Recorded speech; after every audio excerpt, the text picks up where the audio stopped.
Welcome to the Faders Up podcast. I'm Czar, I'm sci-fi. and this is a podcast about pro audio and beyond. You got a question you want answered on the podcast, you can reach us at fadersuppodcast@yahoo.com. You can join the discussion for this episode and more on our Facebook group, Faders Up Podcast. And don't forget to rate and review us on Apple Podcasts and Spotify. And all guests and hosts that appear on the show will be in the show notes. All right, so this episode got Sci-Fi in here with me, and we're going to discuss the NAMM show. It was my, fifth, sixth, maybe seventh time out there. It was his first time, so talk to him about his first time, and we'll just kind of talk about how to survive the NAMM show if you haven't been, if you look to go in the future.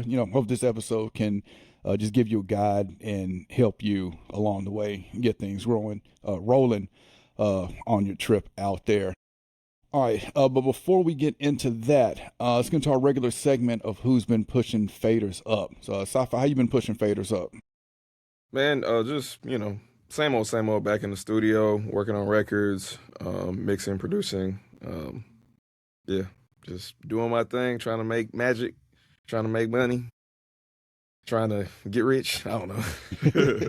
I saw that TikTok clip of you in the Trident Extreme. That's your board, or were you on someone else's board?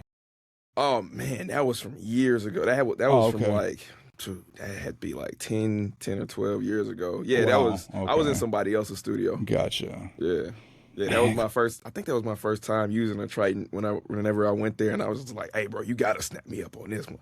Man, so funny story about the Trident Extreme. Had and still have the OG Triton. You still got one? Yeah, I still got one. I got it in storage. Still got the OG Triton. You need to bust that mug out. Yeah, and I've also got the VI too. So really? I got the Korg collection. So I've got which includes the Triton Extreme, but there is, I swear that it's missing some sounds. I swear there's missing some sounds on the virtual instrument versus the actual synth. But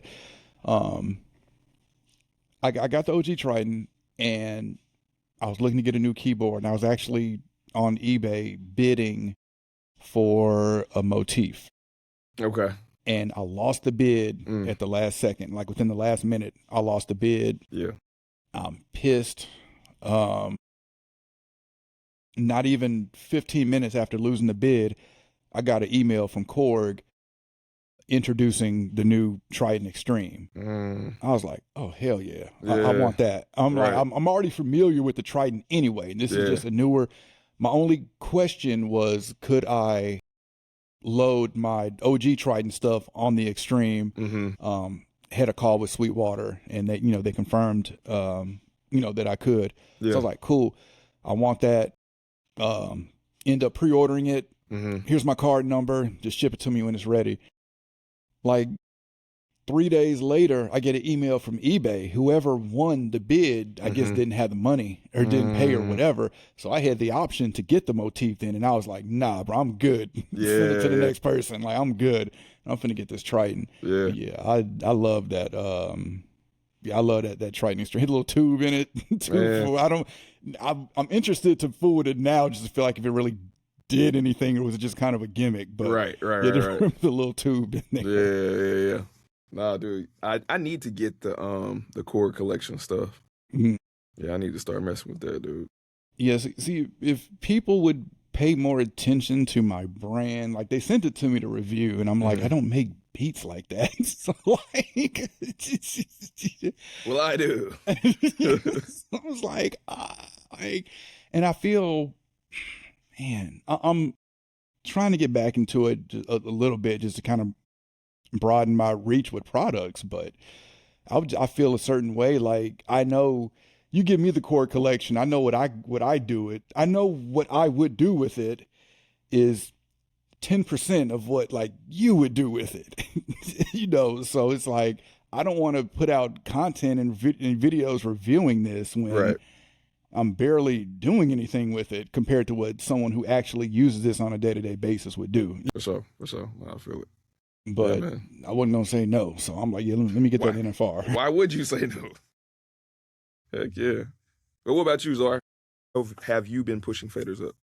Man, I've been as usual reviewing a lot of stuff. I've got a lot of stuff in the review. I'm actually about to crank out 3, 4 videos when we finish recording this. I've got Nice. Music Hacks Sweet EQ, which has been really cool. I've been a huge fan of Music Hack stuff. They've got Master Plan, they've got Fuel, which a Master Plan is Oh, like a okay. mastering console. Yeah, okay. I've seen Master Plan. I didn't know there Yeah, was like a whole suite of plugins they have. yeah, yeah. It's from a company called Music Hack. Okay. Um, they've got Fuel, it's like a saturation plugin. And this Sweet EQ is like a boost only EQ, but they're calling it a saturation Okay. EQ. And it's what's interesting is like more and more plugins now aren't using, they're more streamlined where you're not seeing ratio and attack release or EQ frequencies. Like this has, I'm trying to remember what they've got lift, density. I think the high end just says high. No, I think the low end just says low and the high end just says high. But the low mids I think is called density and the high Okay. mids is called lift. Okay. And it's just a slider that you just push up however much you want in that range. And I think that's really cool for people who don't understand or don't know how to use an EQ because For there's no sure. frequencies involved in this. Yeah. Yeah, Sweet EQ. Sonable just released a free new saturation plugin that's pretty cool. It's a saturation plugin. It's called Puff. Oh, what is it called? Puffer fish. It's Really. three different fish. Okay. Like they want to do something playful and fun, and they definitely Yeah. did that. It's three different fish, Hmm. and which is three different saturation styles. Yeah. And the more you increase the puffiness, the bigger the fish gets, and the bigger the uh, facial response of the fish, Yeah. Yeah. Yeah. reacts to it being puffed up. Yeah. And it's what's really interesting to me with them adding that free saturation plugin is now with the Learn bundle, which is their mid-tier EQ compressor unmasking and limiting plugin. The Learn compressor does not have saturation on. Now the So Pure super clean. Comp, yeah, their Pure Comp has a fixed like on-off saturation. Okay. The Smart Comp, the flagship, has a variable saturation. You can dial in exactly what you want, Hmm. but the middle one, Learn compressor, has no saturation. Now you've got this free saturation from Sonable. You can take that mid-tier bundle and add some saturation to it now and really have a powerful channel strip Yeah. combined with that. Oh, that's clutch. I just got through reviewing Waves Regen, which was really cool. I wasn't expecting it to do what it did, but it did a really good job What does of that do? Waves Regen it takes your audio and it, I guess for pun intended, it regenerates it it cleans it up, it enhances it. It's really meant for content creators, Okay. TikTok, stuff like that, just to get better audio, replace the Hmm. audio that you have. So I took it. I took a few instances from the podcast where we had the guest was on like their laptop mic, Hmm. and I ran it through Regen. It killed all the ground noise, killed all the room echo, and like made it sound more broadcast style. I was like, oh wow. Um, I used the Interesting. audio, and it does videos too. You can put a Okay. video into it, and it'll replace the audio. I had a video that I did at NAMM, which is, of course, very noisy, very loud. I'm like Of course. yelling into my phone because Right. I feel like you can't hear me because it's so loud. Yeah. And yeah, Regen killed all the background noise of it, Mm. and just I was like, oh, wow. Like it's funny because it's like guitars and everything you can hear in the background in the Yeah. original version, and Regen just killed all of that. So that was um that was really impressive. So I feel like it it's you feel like it's better mhm. than Clarity? um y- yes, because I like Clarity is cleaning it up, but I only use Clarity in spots. Like I don't put Clarity over the whole track. I just use Mm. it um if for in reference like Pro Tools like Audio Suite. I just use it to like Audio Okay. Suite Gotcha. section. That's Gotcha. how I Gotcha. use that's how you use clarity. Yeah, regen you can take, and I guess let me point this out too. This isn't a plug-in. This is an online service. So Regen is an online service. Yeah, regen is an online service. So you can, like, anyone can, and they give you 5 free minutes a day, which is perfect if you're doing like a TikTok or a reel or short or something like that. Interesting. So everyone gets 5 minutes free a day. Like 5 minutes worth of time, like content. Yeah, 5 minutes worth of time that you can use. So, if you're doing a short or something like that, that's a minute. Right. The middle tier is like, it's going to be $9.99, but right now it's $4.99 a month, and that gets you like 300 minutes, which I think is 5 hours. I think. Okay. And then there's another plan above that gives you like 13 hours. But I mean, for most people, I feel like that 5 minutes free will definitely give you what you need there. Yeah. Then the last thing I just got, Voxcraft, which UJam just came out with, which is like a streamlined vocal plugin,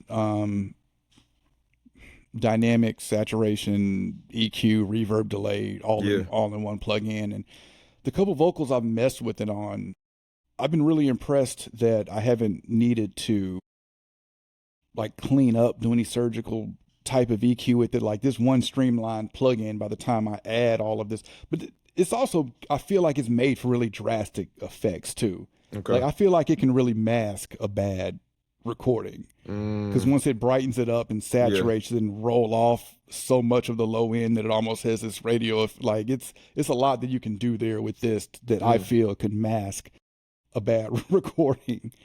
And it's been really impressive. So I'm gonna do a video on that today too. Dude, I was asleep on the UJam stuff. UJam has some good stuff. I always thought it was, I guess by the way it looked like it was for like beginning producers and stuff, but their stuff is really good and really powerful, super high quality, like really useful.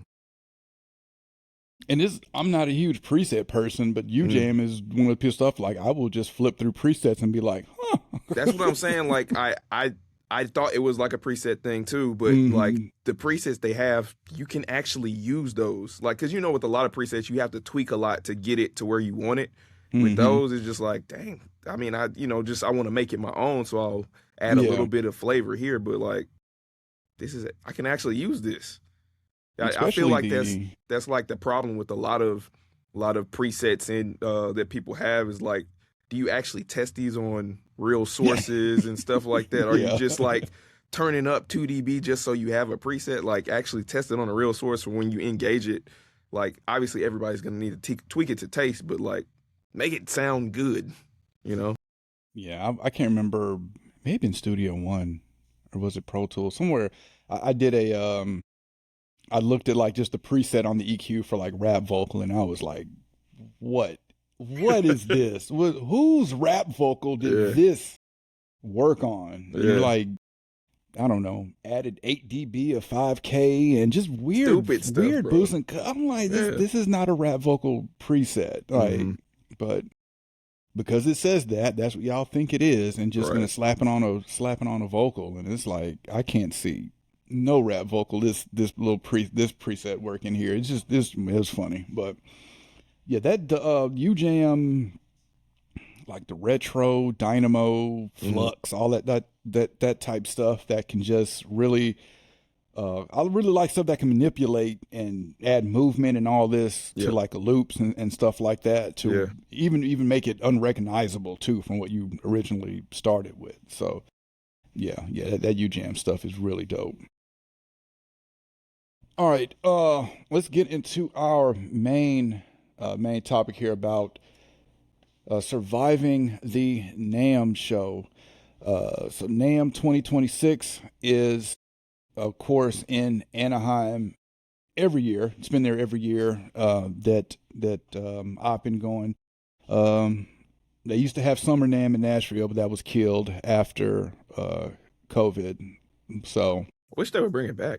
Yeah, we'll see. But I will be honest. If you I go because it's right here in Nashville, but if you go to Summer NAMM, then you go to Winter NAMM, like you wouldn't even want to come to Summer NAMM. Like the Winter NAMM show is just that much better. It's not even that much. I feel like that much new stuff was announced at Summer NAMM, where like Winter NAMM, it's like you damn near have to. Like if you're not announcing anything new, like why are you here? Yeah, it's kind of the vibe of Winter NAMM.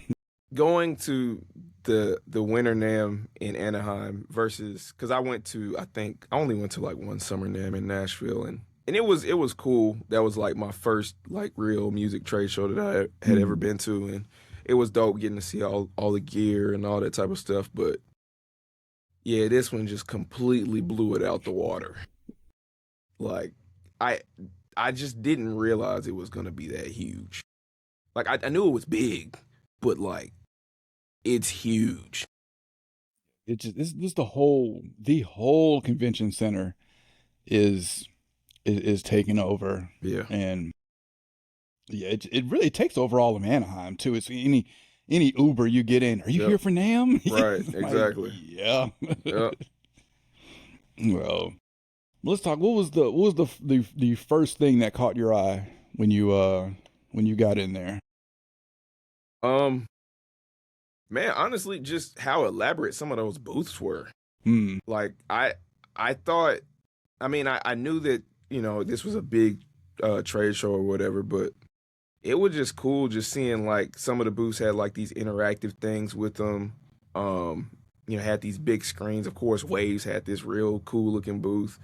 But yeah, it was just dope seeing like how some of those booths were set up and how, I don't know, just how cool it looked, I guess. Did you go in? I'm trying to think that they have it this year because I think I've seen it a couple years now that I kind of didn't pay attention to. But they had Atmos set up inside of a car. Did you see that? Nah. I know a couple years ago, I think it was like a Tesla or something, and I can't remember. I saw the car out, but I didn't pay. But yeah, they put Atmos like inside of a car, and you could sit in and listen, and it was pretty crazy. It's been a few years now, so I don't know how far along they got with it. But as far as when I first got in the car and did it, it was a concept. It's something that, you know, they weren't saying this is coming soon or anything. It's just a concept, but it was still cool to do. I think the first thing that caught my eye when I got there, actually I hadn't got all the way inside yet, but Dangerous booth was on the second floor of the Pro Audio Hall, outside of the Pro Audio Hall, and they had the Bax EQ 500 series. Okay. What? Which was really interesting. I was like, okay. I'm like, it's really going to breathe some new life into the product because the Bax EQ is old. And you know, he was saying they're trying to get people to track vocals with it, which is I don't know, interesting to me because that's not everybody knows that EQ for mixed bus. So you break it down to one single channel. I mean, yeah, you could use it for tracking vocals, but it's not. I'm trying to remember. I think it goes from like 7K to, or is 7K the top? I don't know. You talking about like where it starts on the top? Yeah. I can't remember. I don't know. I just feel like it's not frequencies I would just really go to. Yeah, for, I would never think to reach for a Bax EQ to track vocals. I mean, yeah, only thing I ever would use a Bax EQ is to do a smiley face on the mix bus. Yeah. Oh, but yeah, they've got the 500 and look good. It's funny. Every time I see a new 500 series module, I'm like, 500 series ain't dead yet. Dude, so I didn't even see the Dangerous booth. Yeah, they weren't inside. They were, let me see. If you coming into like the second floor where like Waves and SSL was. Yeah. They were outside in the hallway. Out there is where they were. So I saw them as I was walking in. Okay. I feel like I saw so many different manufacturers and companies, but I still feel like I missed so many. Well, I definitely feel like that too, because I was only there a day. The last couple of years I've been able to get in and out in one day, and it's felt great. Yeah. Because I don't know. I don't know how they do it for those 3, 4 days. Because even just after one day, you're on your feet all day. You're talking to people all day. So, by the end of the day, I'm losing my voice. Yeah. It's loud in there. So you not only are you talking all day, but you're damn near yelling all day because you're talking over the noise. Right. Yeah. I was able to see. I think I had a checklist of companies I wanted to see, people I had to meet with.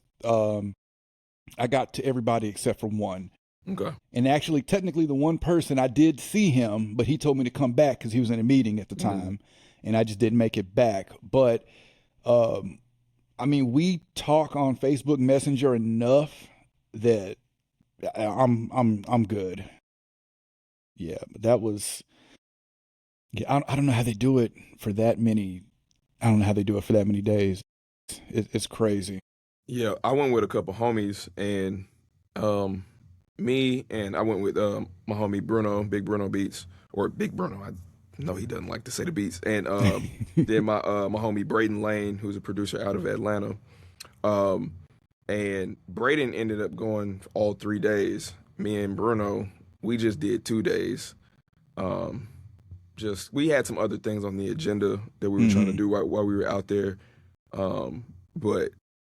Yeah, even just in those 2 days, dude, it was a lot. Cause we got there, I think at like 9 every day, or the days we went, and yeah, we stayed till it closed almost every day. Cause now me and Bruno were kind of ready to go, probably around like 3, 4ish.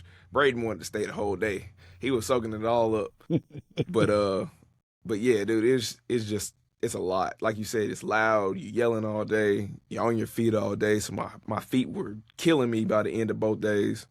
But it was great, though. Like, I loved it. I would honestly love to go every year. Yeah, they're and then I mean you talk about being on your feet too. I always sit down for a good 10 minutes before I get up out of there because the hotel I stay at is like a mile, maybe a mile and a half away. So I just walk back. See, I should have did the hotel thing like you were telling me, man. We stayed in a B&B like 20 minutes away, and I was just like, yeah, we should have did the hotel. It would have made things so much more easy. But not having to Uber. Actually, I did have to Uber there just because it started raining. I walked out the hotel and I started to walk, and it started raining, and I was like, oh no, I'm not about to walk a mile. In the rain, so I just got an Uber. But also, speaking of Uber, like I wonder, is there like an Anaheim or a NAMM Uber tax? Because I just feel like Ubers everywhere were like between $15 and $20. They were mad expensive, weren't they? Yeah, I was kind of thinking that too, because like I think there was one time we maybe were looking at Ubering like 2 miles up the street or something like that. And yeah, it was like $20. I'm like, what? Yeah. Why?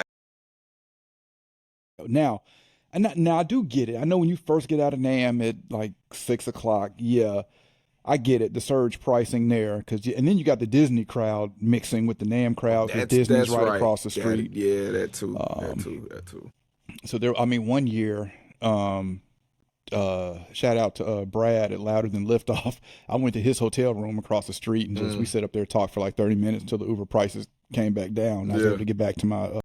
I was staying at a hotel in Anaheim Hills at that time. Okay. But yeah, the Ubers, just Ubers. I'm like and I went to a different part of Anaheim I hadn't been to before. This a restaurant called Cha Cha Latina, and they had the best mojito I've ever had in my life. She said all of their drinks were crafted, like there's no pre-mixed anything, like they make everything there on the spot. That mojito was so good. And even you go to Mexican restaurants and like kind of the rice and beans are like it is what it is. Yeah. These are the best rice and beans. I was like, I'm ready to, but it was like $20 to get there. And I'm like, we didn't even go that far. It's like, a 5-7 minute ride. Right. Oh, I wonder if that's because of NAMM I'm just curious if I was in Anaheim on a random Wednesday or Thursday, Yeah. am I still paying $16-20 to go, 4 or 5 miles? Like, come Right. on. Probably, honestly, yeah, it probably was some surges because of the high traffic or whatever. So, Mm-hmm. But tell me about some of the things you saw at NAMM. um, man, I saw a lot. I saw an overwhelmingly amount of products. And yeah, some of the stuff that I thought was interesting. Um, there was this one company called, I think it was like Music Fingers or something like that.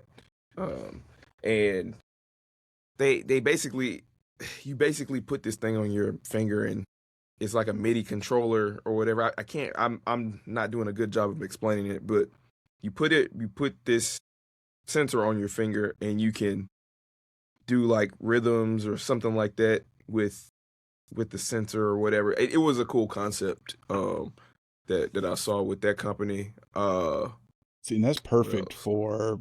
um that's perfect for NAMM because NAMM has so much of those what the hell is this products Yeah, yeah, that yeah. you will see. Yeah, it was like, if I'm being honest, it was one of those things that I was like, yo, this is cool. Like I could play around with this. I probably would never ever use it in a session or, like in actual practice. But it would be something if I was just in here by myself just cooking up, let me throw this on so I can throw these snares down with my finger. Ka, ka. um Um, one year we saw a pop filter with a built-in VU meter. And I was like, I feel like the only way that would be useful is if you're recording yourself. so Because it, as an artist, I don't want you looking at a VU meter. I remember one girl told me once she did what did she did? She did something and I was like, what are you doing? She's like, I don't want to get too loud or I don't want to be too loud. And I'm like, you let me worry about that. You just do you. yeah, Don't worry about that. Just do yeah. you. I mean, And yeah, I guess like you said, if somebody's recording themselves, but even still in practice, like you could literally just turn it up or turn it down if you have your interface beside you or whatever. Like well, it's yeah, that's true. I'm thinking about running into the booth. oh yeah, okay.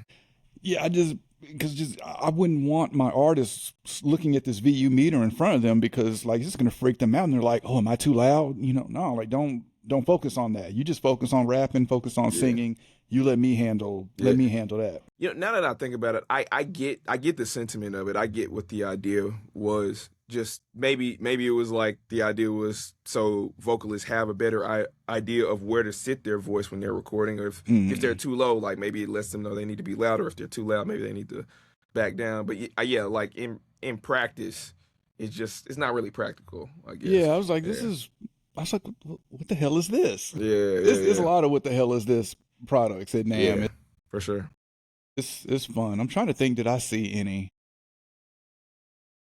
I don't know if I did, but I was stuck to I did see another. What the hell is this product? It was and it actually it could be dope. So how do I explain it? It was like, I think it's a USB or a Bluetooth mic, or yeah, I think it was like a Bluetooth mic that was kind of more meant for content creators or whatever, but they were also saying like singers could use it for like live performances and stuff. Um but the problem is, and I guess it's not even a what the hell is this product, but the problem was they were trying to like demonstrate the product, but it was demonstrated terribly. I guess it's good that I can't remember the name of the company, but it was demonstrated terribly. And I don't know if it was the mic or the speaker that they were using, but like they had three different people come up and sing, and every time somebody sang, it was distorted like a mug, bro. Like every time somebody like started getting loud, it was super distorted. Like it would sometimes be cutting out, and I'm just like, I thought this was cool, but now y'all making me not want to even look into this no more. And So it may not have been finished. There's a lot of half-ass products it at could have been it. NAMM. Yeah. Like there's a lot of products where you just see the faceplate, but if you take off the cover, it's nothing in there. Right. This is just a Right. Right. prototype. Yeah. This is Yeah. just a concept. This is what we want to come out with. Yeah, but I did see a lot of synthesizers because that was like one of the main reasons I went there. I wanted to see the synthesizers and connect with some of the people behind the synths or whatever. You see So anything new? Anything new it, from anyone? most of them I knew about. There was one. Well, it's technically not new, but it's I can't remember. I should know the name of it, but it's the one with the motorized knobs on the synth. I have to look up the name of it. Um, Let me see if I can find it. But it was cool. It was a really cool concept with that because I had seen it online a bunch, but I just had never used one because I don't even think they have any available here in town. But yeah, it was cool like seeing that, almost like motorized faders on a console. It was cool because now like I can, if I'm switching between, which you can recall obviously stuff on there, but like I don't know, it was just dope to be able to see it move in real time. Let me see if I can look up the company. Yeah, I say I was in the instrument hall for a little bit because I was with a uh songwriter named Fort Chrissy. It was her first. It was her first NAMM.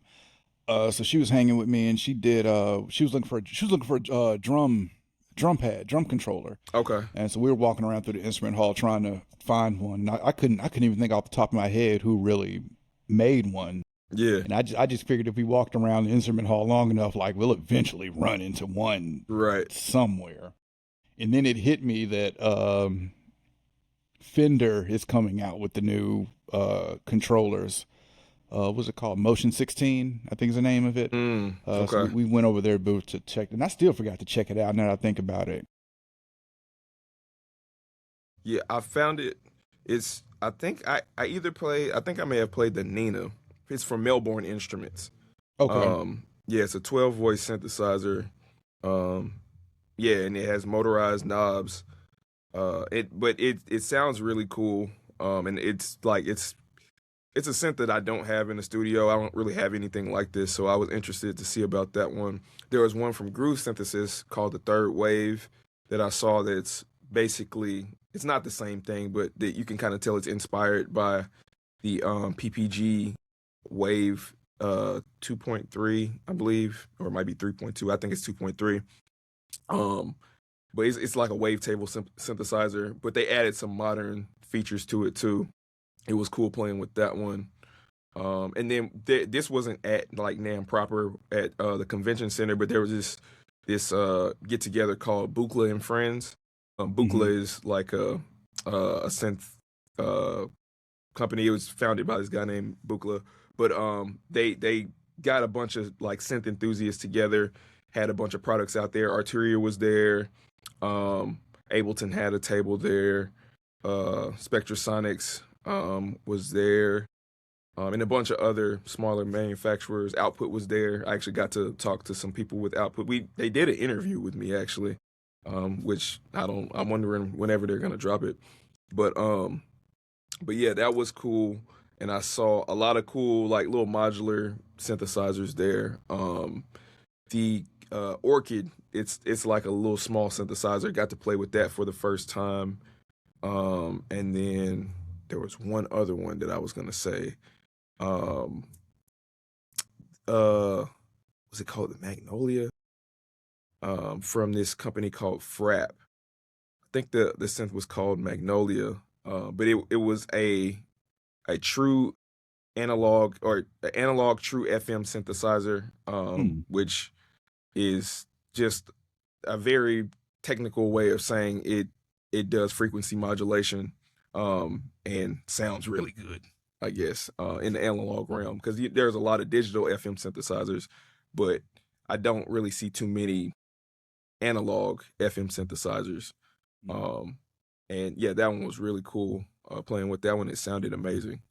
So yeah, I got to see a lot of stuff out there, man. It was really dope. Yeah, I said I flew through in that day and Yeah. saw everything I needed to see. What's always fun is that I don't feel like it happened this time. But generally, when I come back from NAMM, I'm on YouTube a couple days later, and I see something from NAMM, and I'm like, I didn't see that. Where was that Yeah, at? yeah.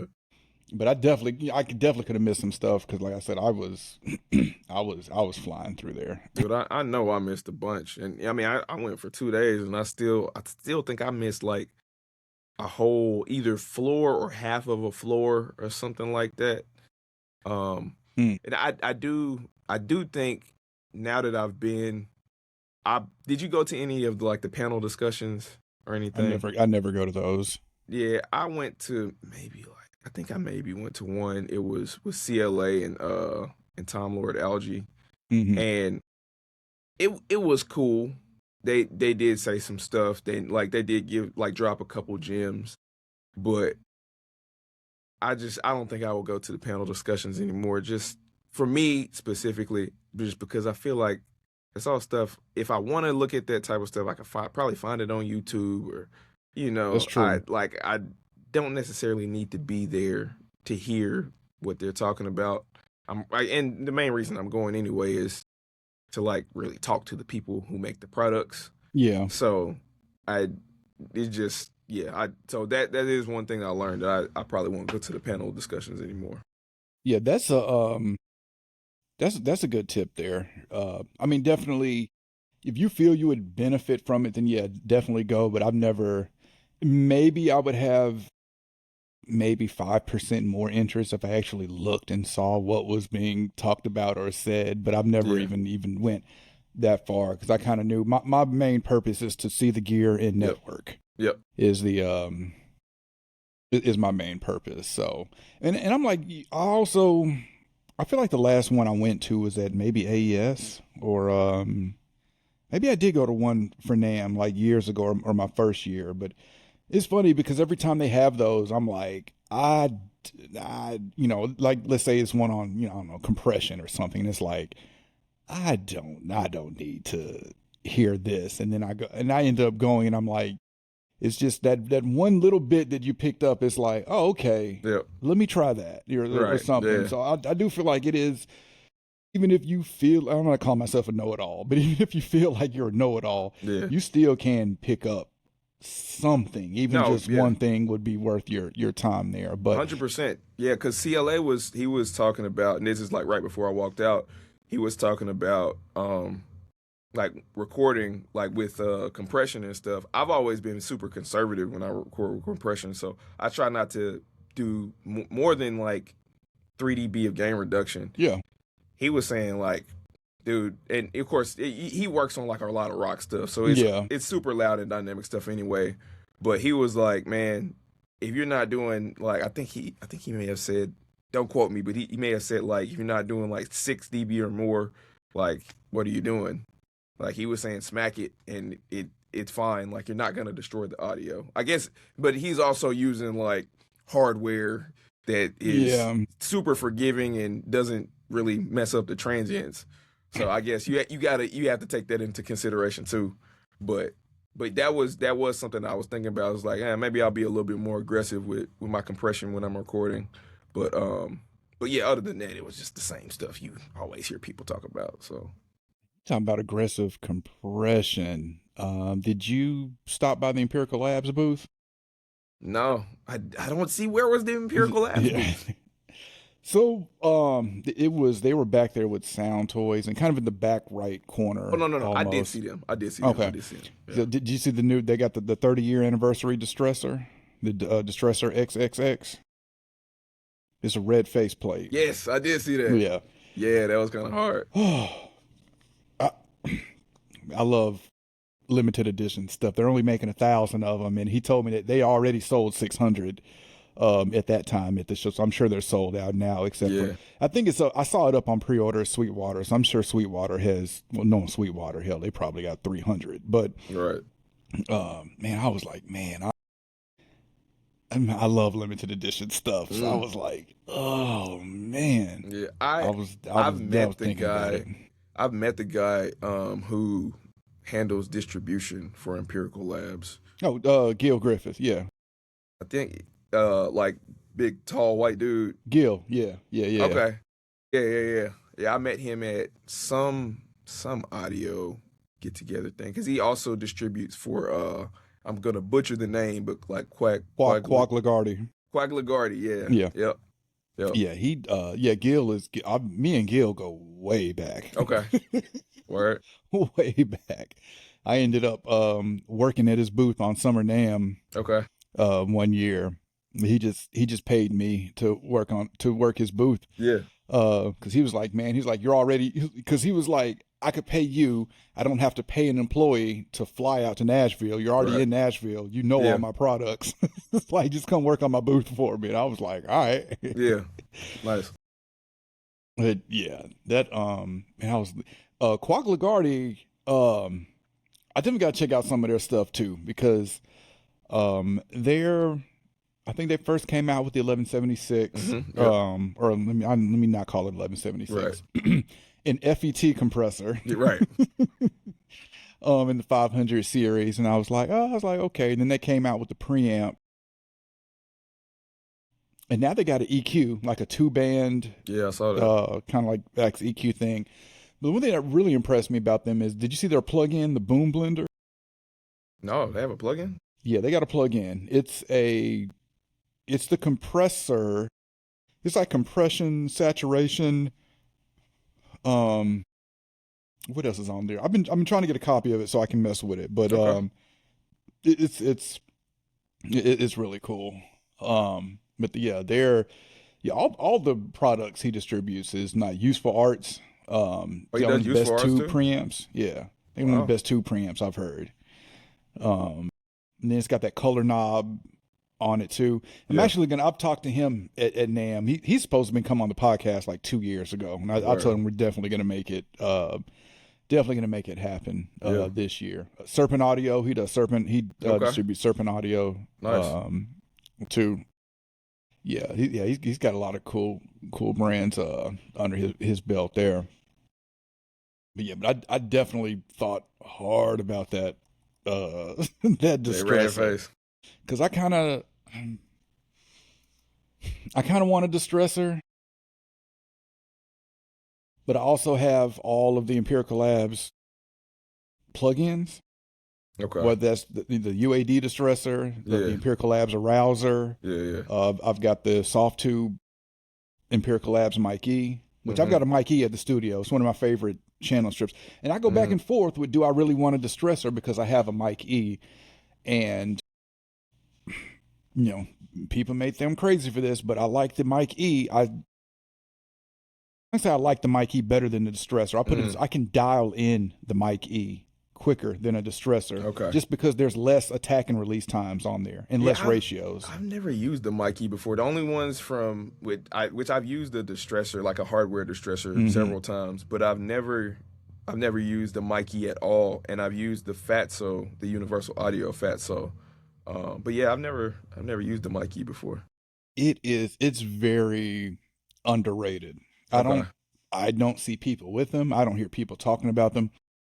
The preamp is really clean. The compression side of it is a compressor saturator in one. So the harder you hit the compressor, the more saturation you're doing. Man, tracking rap vocals with that. Yeah, I love it. I love that channel strip. I'm really surprised that more people aren't on, especially with as popular as the distressor is. I call it a mini distressor. No, it's not a 1-to-1 distressor in that channel strip, but you're getting a compressor made by Empirical Labs. It's absolutely influenced by the distressor. Let's be real. Man, whenever Westlake was here and they were doing like a bunch of giveaways, I was trying to win that pump because they were marketing it as like a 500 series distressor, and I ain't win it because I won so many things from there. I felt like, man, every time I go to Westlake, I'm finna win something. And I think that was like the first time I didn't win something. I was pissed. Yeah, and I've got the pump. I've got the pump here. You got a pump? Okay. Yeah, I got a pump. Okay. So it's like, do I really need a distressor? No. But if you throw a limited edition one in my face, very tempting. I have no need for this at all. I just found out about it not too long ago, but last year Focusrite came out with a limited edition Scarlet 2i2. I don't The know blue if one? you've the blue one. Yeah, Yes. yeah, I do remember when that came I out. was like, what is this? And Yeah. like, I have no need, want, whatever for a Focusrite 2-channel interface. Yeah, yeah.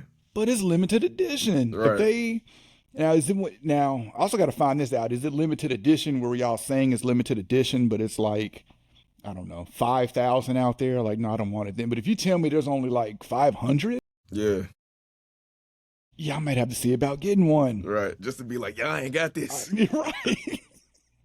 I got about 4 or 5 pieces. Like, yeah, this is 175. Yeah, yeah, yeah. Y'all ain't got That's funny. this. Oh man, I was actually looking for Focusrite at NAMM and I couldn't find them. I didn't see him either. I don't, and the reason I don't think they were there is because here's a pro tip. If you're looking for a company at NAMM and you can't find them, go to their Instagram page. Because if they want to be found, they're announcing what booth they're at on Instagram. I couldn't find nothing for Focusrite about NAMM. So I'm like, okay, y'all must not be here. Because if you're here, there's no reason you didn't do an Instagram post saying, come see us at booth, whatever, whatever. Now, somebody that I was surprised wasn't at NAMM, and I know they weren't at NAMM because my homie is, I believe he's sponsored by them, but Antelope Audio, they weren't at NAMM. You know what? Now that you say that, they normally have a big ass booth too. Like you can't miss them. Yeah. In the past years. But I don't care because I still got beef with them. I heard they're under new ownership now, and I'm like, I still don't. Well, what's the beef with Antelope? So I bought a I used to have RME Fireface 800, a Lynx Aurora 8, and M Audio Profire 2626. I was getting 24 channels out of these 3 interfaces all aggregated together. The Orion 32 comes out, and I'm like, 32 channels, which is giving me 8 extra channels, and in one rack unit, yeah, for $3,000. I bought one. Loved it. No problems with it. Sounded good.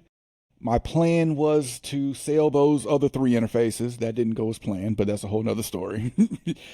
But my Orion ended up one day I was getting a lot of like noise floor on all the channels, all 32 channels. All 32 channels weren't even plugged up. I disconnected everything from the back of it, still getting noise floor. So try to tell this as short as possible, but I contacted Antelope support. They want to remote in, which I knew that wasn't going to do anything, but hey, that's y'all process, do what you do. They remoted in, couldn't figure out the problem. So they had me send the unit off to now. So Antelope, I don't know if they still are, but they at this time they were in Bulgaria is where the company was. So they had me send it to their U.S. repair shop here, which I think was in California somewhere. They contact me and tell me that the circuit board is fried and it's going to cost, was it 2,000, 1,500? Like 1,500 or something like that to fix it. So in my mind, I'm like, no, they said it was going to be 1,000. Okay. I was like, absolutely not. Right. I bought that for 3,000 brand new. In the years, I think I had it for maybe 2 years or 1 year at the time. Anyway, after I bought mine, there had been 2 other versions. There was the Orion 32 Plus, and I think there was a 32 Studio or something like that. These newer versions brought my price, the price of my unit, down to 2,000. I could buy a brand new one now for 2,000. Why am I going to pay you 1,000 to fix something that I can get a brand new one for 2,000? Okay. And so I refused the repairs, and I'm like, no, I'm not doing that. Then they came back and said, we were wrong. Actually, it's the power supply. It's going to be 500. And I'm like, now this just sounds sketchy.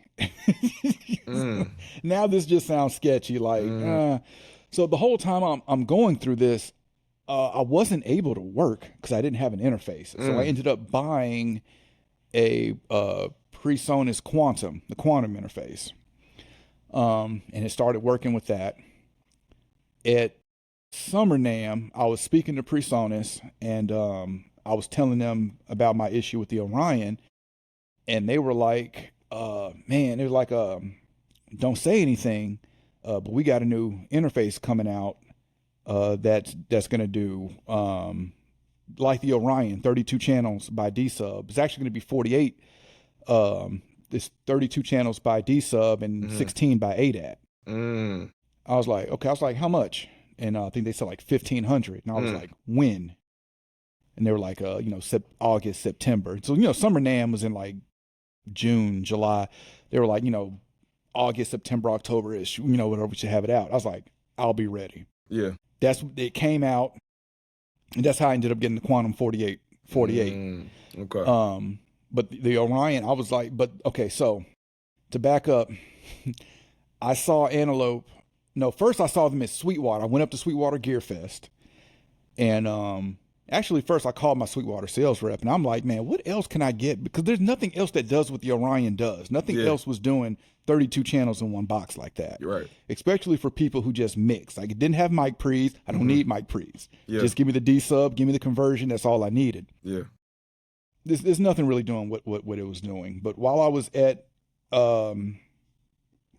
Sweetwater, he put me in contact with their VP of marketing or sales, and they were telling me they were having problems with that company. I'm like, okay, well, what are y'all gonna do about it then? Like, here's the thing, I don't mind paying to fix something. That's not the issue here. Yeah. The issue is how much. Right. This is how much I'm paying. Like, that's crazy. Yeah. Especially for something that you paid $3,000 for. Right. I wonder what fried the circuit board. Now, well, they came back and says, now what I suspect happened, and I can't confirm this, but there was a power surge that happened in my house. Now, I do have surge protectors. Yeah. But that's the only thing I can really think. I had I guess I'll call it a power surge. Basically, the power flickered. Gotcha. On and off real quick. Possibly could have been what caused it, maybe. But I was just mad about the whole way they handled that.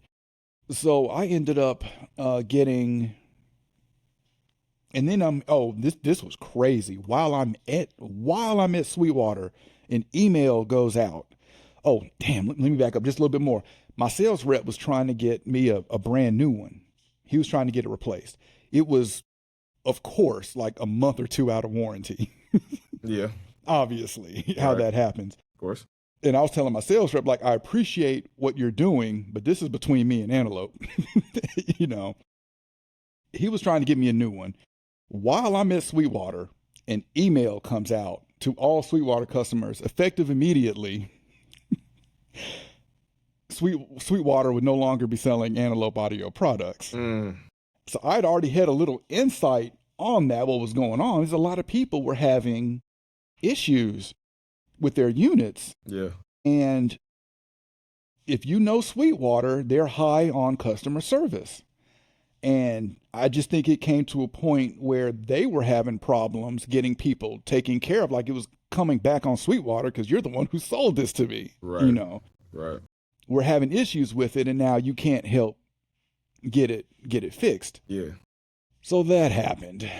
So I was just upset with just the whole way that was handled, because I've never, and if you own, anyone who owns hardware long enough, something's gonna break eventually. It's gonna happen. I've sent stuff off to be repaired before. Never have I been asked to pay $500 or $1,000 to fix something. And if I'm not mistaken, I asked, and they told me their work was only guaranteed for like 30 days or something. So I'm like, you want me to pay $1,000 for a 30-day warranty worth of, no, like I'm not Yeah, that's not worth it at all. Stand by your work. Yeah. And so I was talking to PreSonus at the time. I was like, hypothetically, if my interface broke down, like, and I think they said that something, it'd be like 10% of the cost or something like that. Like, that's fair. Yeah. I'm like, and how long? There was like, 6 months. Their work is good for 6, something like, I was like, yeah, I was mad the whole way, the whole reason, no, I can't even talk now. This is starting to piss me off. I was mad the whole way that thing was handled. And I was like, yeah, that's when I really realized that I had like influence, because someone had asked me about it on YouTube and I went through the story of what happened. And everybody in the comments was like, yeah, fuck Antelope. It's so funny. I was like, well, I didn't want to start a riot, but right. yeah, like just and I think we did an episode on that, just talking about these companies just taking care of your customers. Gotcha.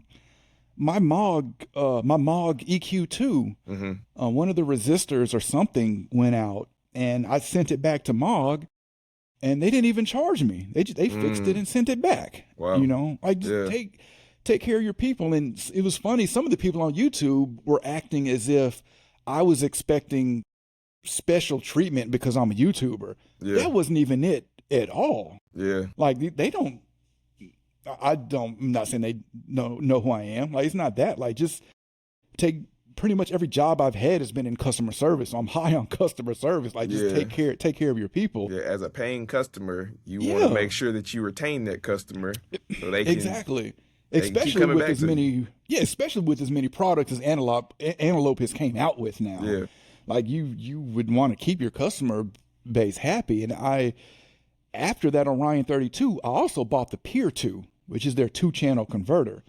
Once again, nothing else is doing what this converter does. 2 in, 2 out, high quality conversion for $2,000. Mm-hmm. And if I did dangerous conversion, I think that would have been like $6,000, because I would have had to buy the D to A and I would have had to buy the A to D. Right. Just put it all in one box. Yeah. And Antelope did that. Wow. And I'm sitting here and I'm like, damn, I've got $5,000 invested in this brand. Yeah.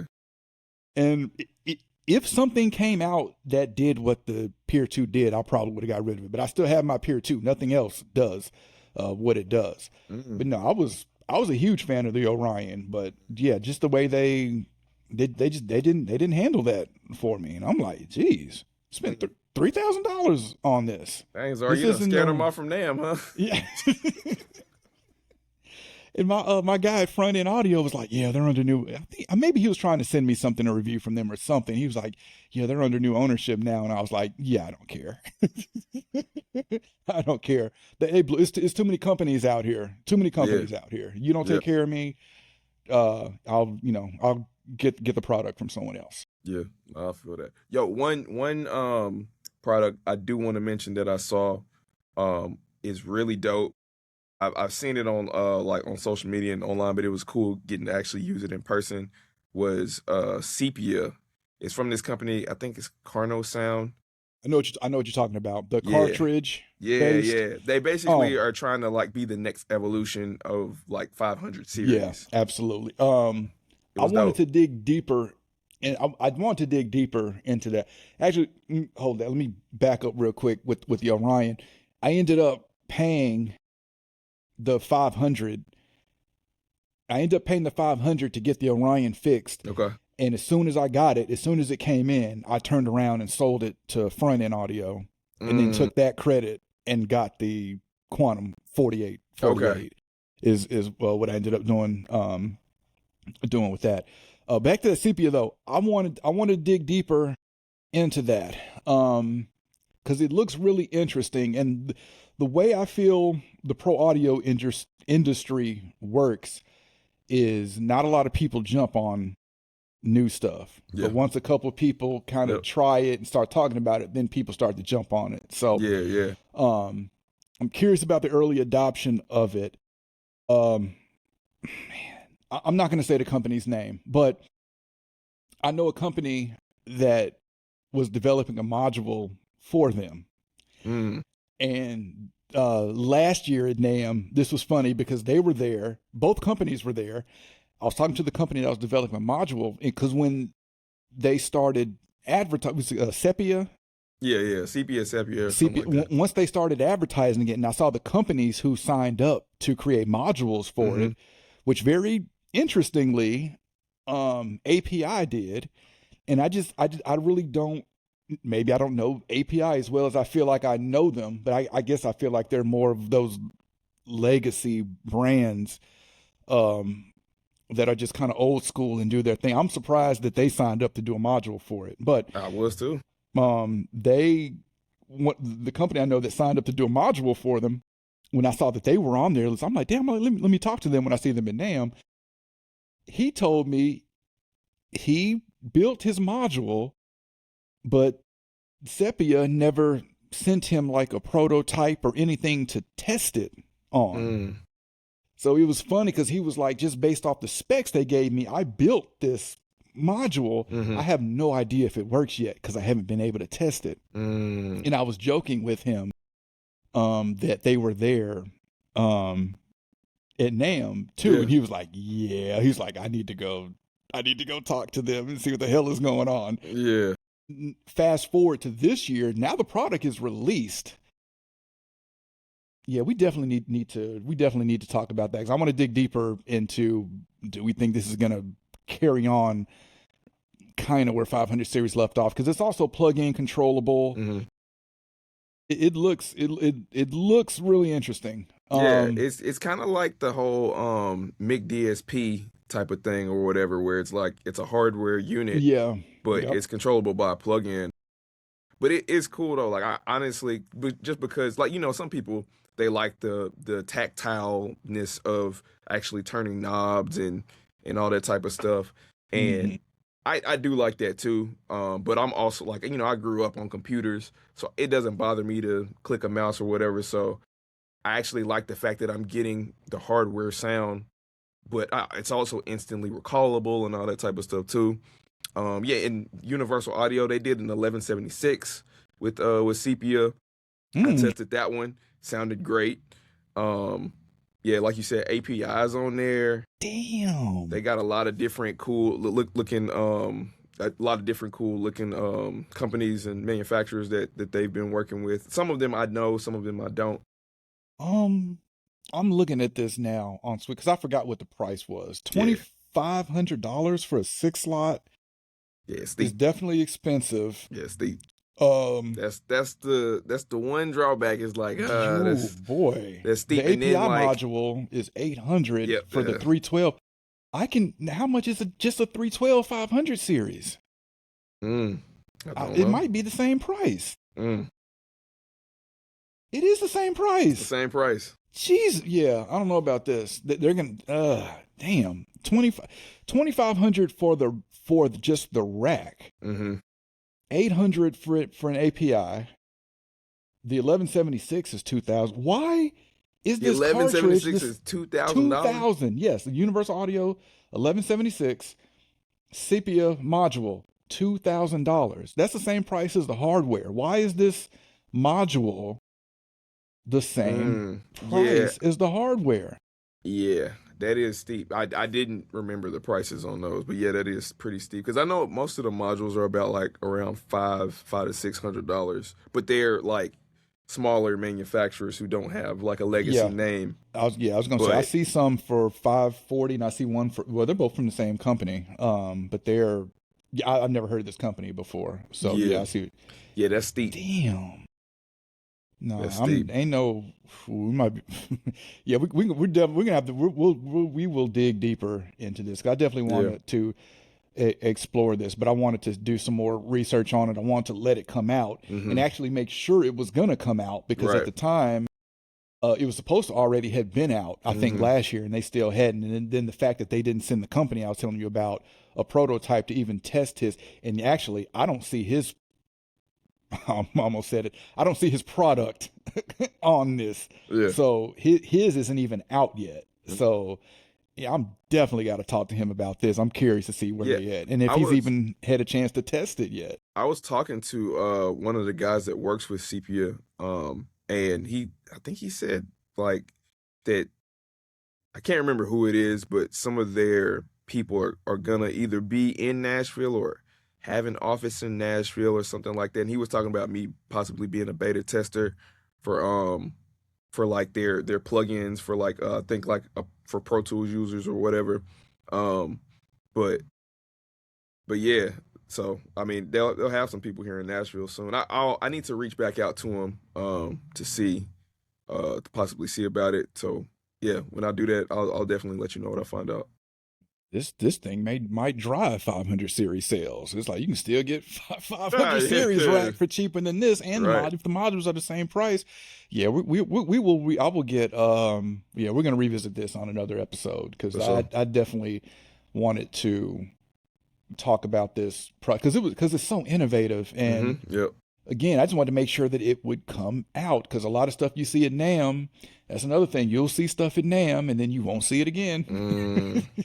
Yeah, that is interesting that it's so expensive because you would think without having like potentiometers and all this type of stuff, Yeah. you'd think the price would be lower, or Mm-hmm. you would have room to make the price lower because you don't have as much actual parts on it. But maybe Exactly. they're trying to like place themselves as a premium product or whatever. I'm sure that was the 1176 was like $2,000 because Universal Audios is like, well, it's an 1176. It should be at this price point.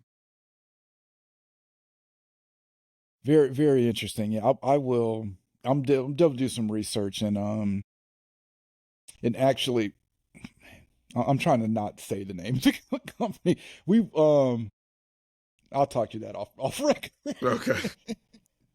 Because I'm like I said, I want to get with him and ask him about how this because I was interested in it when I saw that his product was going to be featured on there. But I'm definitely gonna do some more research. We'll definitely come back with the episode just discussing that. Let's get into some tips for someone attending their first NAMM show. What would you say is a what would you say is a tip that you would give someone their first time coming? I would say kind of like you were talking about, like if depending on what your purpose is for going, if you're going to network and you're going to like see the products, make a list of all the people or products and companies that you want to see and talk to because it's a lot. I mean, there are I think what 3 buildings worth of um worth of booths and stuff. Yeah, you got the instrument hall, you got the pro Mm, audio hall, yeah, and even the hotels are being utilized too. The that's Hilton that's what and the I'm saying. Marriott Yeah, were like kind of like meeting spaces. it's huge, man. So like there's a chance if you don't really organize it well, you may not. And which I went in pretty organized. We all kind of had like a shared note where we organized of the people we wanted to see. I still didn't get to see everybody I wanted to see, and I was there from the time it started to the time it ended for 2 days. And maybe I should have just went for a third day, but I was over it after the Yeah. second day. To be real. But yeah, just like try to make a list of the people and the companies that you want to talk to. Try to go hit them. It'll just kind of make your experience a little bit easier. Write down the booth numbers, um, and man, just be ready to be enthralled in a lot. It's a lot. Like we keep saying, it's huge. It is massive. I realized it was big, but I didn't understand how massive this conference really was. And I mean it makes sense because it's like what is it like the biggest music conference in the world or biggest music trade show in the world? Definitely in the country for sure. Okay. I don't know about the world. Mm. Because Only other there's one I could think of is like Super Booth. I know that one's pretty big, right? yeah, there was well they don't do Music Messa anymore. That's interesting. I would have to get with Gil because Okay. Gil does some that are out the country. I know, and I Yeah. don't know what their size is. That would be interesting to go to a trade show out of the country. Yeah, I do want to do Super Booth. I was talking to the Cranborn guys about Super Booth. Where is that? I think it's in Brazil. Don't quote me, but I want to say it's in like Brazil. No, I can't remember, but I know it's out of the country. But They do a lot of like instrument stuff. I know Arturia, like they have premier products there at Super Booth. Okay. And they also have like concerts, and they have concerts at NAMM too. But I think this one is more like performance focused too. That one looks like a cool one. But yeah, like I said, it didn't hit me how massive NAMM was until I got there, and yeah, so just try to go as organized as you possibly can, and just have as much fun as you can with it because it's a lot. I'm gonna I'll say the first thing that I always do as soon as I get to NAMM is Austrian audio. So let me back up and say this. A lot of companies are in the same spot every year. Okay. For the most part. Okay. So that's one good thing to know. If you've gone to NAMM one year, if you go the next year, most of the companies are going to be in the same spots. Okay, so that's good to know. That's helpful. Let me see. I come down the escalator on the right side. Normally through that door, Austrian audio is right there, and they always have tote bags. That's like the first thing I do when I walk in NAMM is I get a tote bag. And good idea. Kind of for the fun of it, I just kind of collect as many tote bags as I can throughout NAMM. Getting the Austrian audio has a nice large tote bag, and it's just good for putting stuff, everything that you get, because you're going to be getting flyers. Okay. What do you call them? Product catalogs, stuff like that. It's a lot of swag, T-shirts, stuff like that. I got a few T-shirts. Yeah, nice to have a tote bag for that. I also carry a like a drawstring backpack. Okay. Just to that's good. So. Just for the off chance I don't get a tote bag for whatever reason, I can put stuff in my backpack. I got one. Which I didn't realize this, but plastic cover for your name badge. Because I thought we would get like a plastic cover, but they just gave us the paper one. I feel like mine, it wasn't a plastic. I was talking to some other lady, and it could have just been us.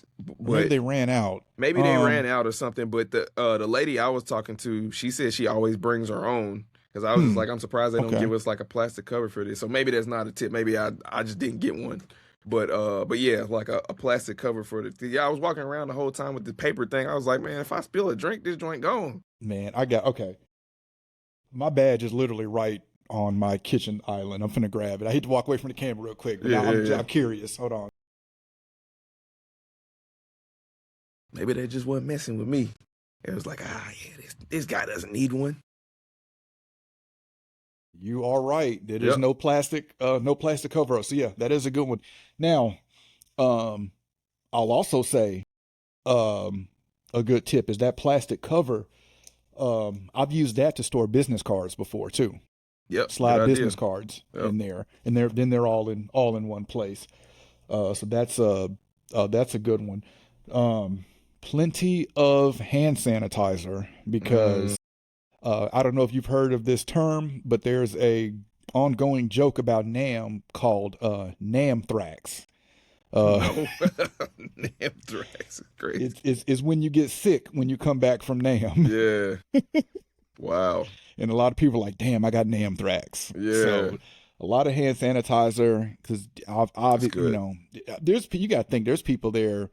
Not blaming the people that come in from out of the country, but I'm just saying, besides the people that are already there, you got people coming in from out of the country. Right. Everybody's touching all over stuff. Yeah. I even hate putting on headphones to listen to stuff because you just don't know. I'm a little bit of a germaphobe, so no, that's good though, because you are touching so many things and putting headphones on, listening to stuff. You're getting all kind of other people's germs. The probably thousands of people who had that thing home before who didn't take a shower that morning. Right. Exactly. So that's definitely definitely. And again, that goes in my little backpack, lotion, hand sanitizer, chapstick, all little stuff like that. That's good.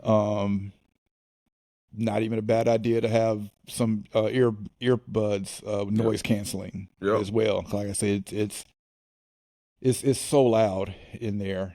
I guess if you have to, you have to. But did you see anybody walking around with their babies with soundproof earmuffs on? I didn't really see a lot of people with kids. I've seen that a couple times, and I'm like, Okay. why is the newborn here? Like, it's too loud. It's too loud. I Yeah. mean, if you have to, you have to. But Right, right. this ain't the place. Right. Yeah, no, yeah, This for ain't the sure. place. Mad Uh, loud. That was another thing. Sorry to backtrack, but that company I was telling you who was trying to premiere their Bluetooth mic, there was also like I guess this speaker company right behind them, and like mind you, while these people are singing, testing the product, while this thing is distorting like hell, the speakers would randomly start testing, and it was super loud. Now you can't even hear the singer who's already distorting on the mic that's supposed to be this great product. It was dude, it was a shit show. It was, and my homie was standing there because we was ready to go, and I was just trying to stand there with him because he was trying to win something because they were doing a raffle, and he was sitting there standing there waiting for the performances. And we went through like 3 people, and it just kept getting worse. And I was just like, bro, I gotta go. I'll see you at the car.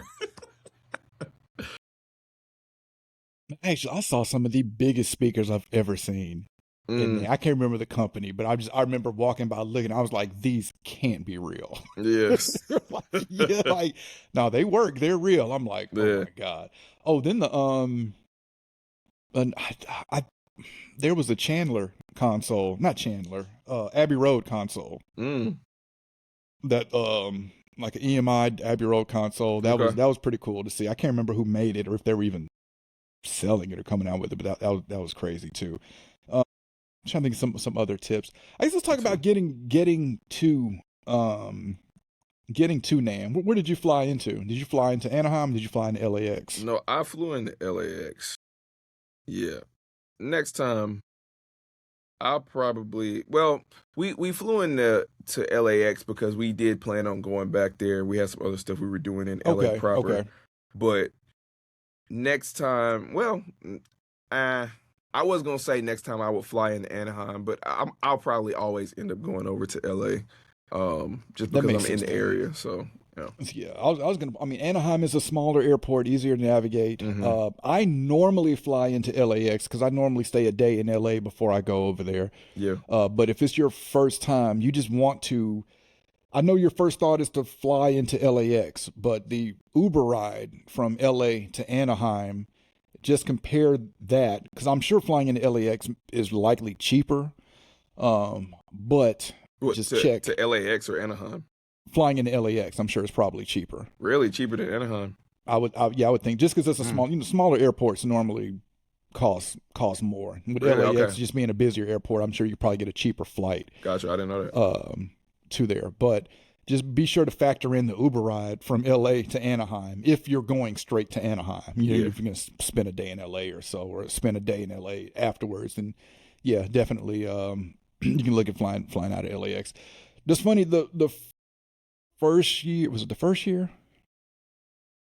It was one of the years I went that I flew back out of LAX, and it was my first time flying out of LAX, and I was so nervous because I've heard all these horror stories about how busy LAX is, and you know, the whole get there 2-3 hours early, and I'm like, yeah, you know, Nashville, I'm pulling up an hour before the flight. Like, I'm not coming 2 hours before. You know, I got pre-check. Same. We'll be right through. I didn't have pre-check at this time, but I don't know. I got to LAX, and we were literally the only ones in security. It like I thought I was in the wrong spot. Yeah, it was weird. Yeah, really weird. We were the only ones in security. I'm like, are we in the right place? It is weird for LAX. Yeah. But yeah, so so just beware that you would if you're gonna just be in Anaheim, definitely look at just flying into Anaheim just to save some time and money, because it's, you know, it's not an hour, but it's probably without traffic, it's probably a good 30-40 minutes to get from LA, I'd say, to Anaheim. When did you so I guess let's talk about getting back just because, you know, Nashville had that ice storm. Really, the whole East Coast had the ice storm. Everybody in NAMM was talking about we're not going to be able to get home because, you know, I knew a lot of people going back to New York, going back to Philly. Yeah. Then I know your flight got Yeah, it got canceled. canceled. Yeah. When were you originally looking to fly back? We were originally supposed to come back technically Saturday night, Sunday morning. We had a red eye Okay. that we would get back on Sunday morning at like 5 a.m. But of course that got canceled.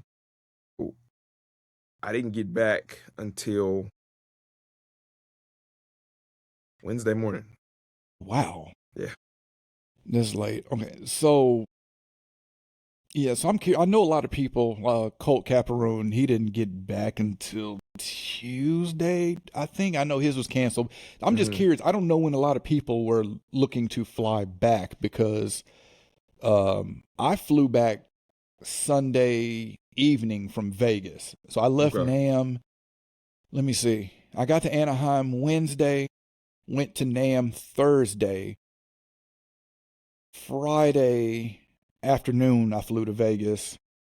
Was in Vegas Friday, Saturday. 6 p.m., I left Vegas with a nonstop back to Nashville. Okay. I kept waiting for it to be canceled or delayed. I'm constantly checking my phone. Like, I just know I know I'm gonna get a notification from Southwest like, Yeah.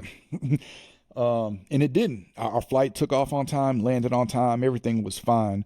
It sucked digging my car out of that ice when we got back. I Yeah. had no gloves either, but Ish. but yeah, that was Sunday. That was Sunday evening. So I probably got back like midnight, right around midnight. Like I got back like 11:30, something like that. Okay. Sunday night. But yeah, I didn't have any. I never got canceled, delayed, anything. So I was surprised about that. So yeah, I'm curious. But yeah, everything went down Saturday. So yeah, I can see if you Yeah. were flying back Saturday, that certainly would have been Yep. a, we an got issue. stuck.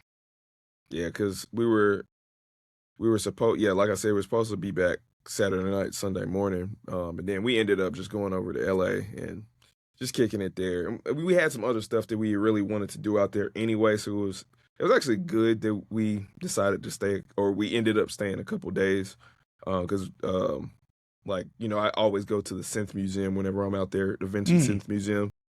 So we got to go over there, and got to go to some other spots that we wanted to check out. And it was my homie's first time out in LA anyway, so he wanted to, you know, do the thing and Soak it do a all little in, yeah. sightseeing and all that type of stuff. So That worked out. I'm thinking now, like, because I did not want to be stuck in Vegas.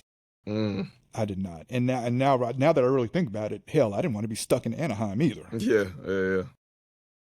Because you know, no shade to Anaheim, but like, if you're not going to Disney, like, what are you doing? Like, what is this? Dude, Anaheim's claim to fame is NAMM and Disney. Disney. That's it. That's it. Yeah. That's it. So yeah, I didn't want to be stuck there. Vegas is so expensive. Did not want to be stuck there either. Yeah. So yeah. Wednesday that's what, Saturday, what, Sunday, Monday. It's 3 extra days. Yeah. Yeah, and really, we should have ended up doing the hotel again, like you said, because we ended up staying in this other B&B, and yeah, I was just like, well, now we out about the same amount of money that we were spending before, that we planned to be at NAMM for, but yeah. That's it. All right. So, yeah. So there's a kind of a recap and, also tips, man, if y'all are going to NAMM. Hope that helped. Yeah, any questions y'all have, definitely hit us up, and let us know. Go ahead and wrap this up here.